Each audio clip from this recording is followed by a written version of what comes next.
Et je m'adresse ici particulièrement à tous ceux qui recherchent des terrains pour construire des maisons ou des immeubles que vous pourriez soit revendre ou mettre en location.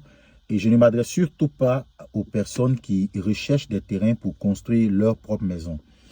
Donc, lorsque vous recherchez un terrain sur lequel vous voulez investir, il faut avoir de la maturité et savoir dissocier donc le besoin de résider dans des quartiers chics, dans des quartiers dits UP, donc de la rentabilité que peut dégager un terrain qui vous est proposé. Qu'est-ce que je veux dire? Ce n'est pas parce que on vous propose un terrain à Djoulabougou, vous ne voulez pas habiter à Djoulabougou, que cela fait de ce terrain un terrain qui n'est pas rentable. Ce n'est pas parce qu'on vous propose un terrain à Azaguié, vous ne voulez pas aller à Azaguié personnellement, y résider avec votre famille, que cela fait d'Azaguié une zone qui n'est pas rentable.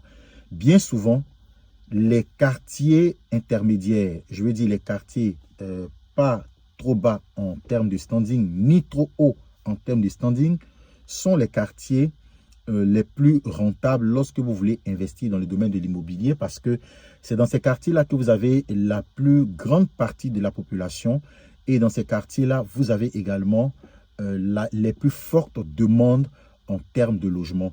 Donc, dans ces quartiers, clairement, si vous avez une forte demande, ça veut dire que si vous construisez des maisons avec un standing acceptable, mais pas forcément sur du très haut standing, vous pourriez tout simplement écouler l'offre que vous aurez constituée. Donc, il faut faire la part des choses. Lorsque vous voulez acheter un terrain, ne soyez pas que braqué sur l'émotion que vous ressentez lorsque vous êtes sur cette zone. Vous avez le droit de marquer votre droit de veto, d'exprimer votre droit de veto. Si vous voulez résider sur cette parcelle, en ce moment-là, vous avez le droit de décider dans quel environnement vous voulez habiter, dans quel quartier vous voulez que vos enfants grandissent. Mais si vous voulez investir et juste gagner de l'argent, vous n'avez pas nécessairement besoin d'investir à Angréchu, vous n'avez pas besoin forcément d'investir à Bingerville.